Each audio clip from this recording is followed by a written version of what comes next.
The garden at Touchwood is about 2 acres, and whilst I've made a few changes, I've always tried to be respectful of its original Edwardian layout and atmosphere. The original house was built in an arts and crafts style in 1912 on what was just an open sloping field. The garden was landscaped soon after to create 3 terraces. The widest terrace contains a large lawn originally used as a tennis lawn. These pictures from 1914 show how the garden originally looked, with retaining walls and long herbaceous borders. This adorable photo of a small girl shows how the original planting contained lupins, and the early plantings of yew hedges and retaining walls are clearly visible. I think the rose garden is one area which retains much of its original Edwardian charm. Paving's original here, and the stone slabs are interspersed with crazy paving in a pattern that would have been very popular at the time. The 8 rectangular beds surround a central bed which I've planted with creamy white single rows called Kew Gardens. And the other beds I've planted with English roses called Darcy Bustle, Boscabel, Lady of Shalott and Charlotte. I've also added metal pergolas up which small rambler called Phyllis Bede climbs. This area I call the Moor Orchard Meadow, and it contains a number of old apple trees, and we've also planted some newer fruit trees here. Each summer we leave the grass unmown. Here's why.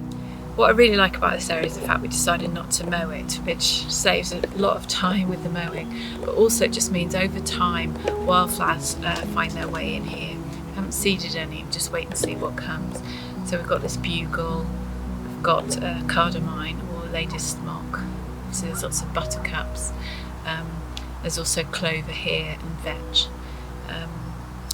And it's just a nice place to come and sit. Occasionally you get the bees coming in looking for nectar. This area is one we call the pond garden, and it's unclear what this area would have looked like in Edwardian times, as it was adapted by the previous owner into a herb garden. I've added a pond, which I designed as a concrete tank, in a style that would have been common in arts and crafts gardens at the time. The beds around the pond look best in May, when a multitude of allium purple sensation pop up each year amongst the roses and perennials. These alliums are very popular with bees, and the hum of bees is the summer soundtrack. Here's a sneak peek inside my greenhouse, where I grow many of the plants from my garden from seeds and cuttings. I also grow some alpines here in sandboxes for an early spring display. My favourite flowers here at the moment are some flowering cacti. These are called epiphyllums and flower on long unruly stems dangling from hanging baskets above my head. Along the back wall each summer I grow melons and tomatoes, all in large pots, and in the corner I'm training a dessert grape. I have a small annexed area which I can heat in the winter, so I can grow a wide range of exotics in there.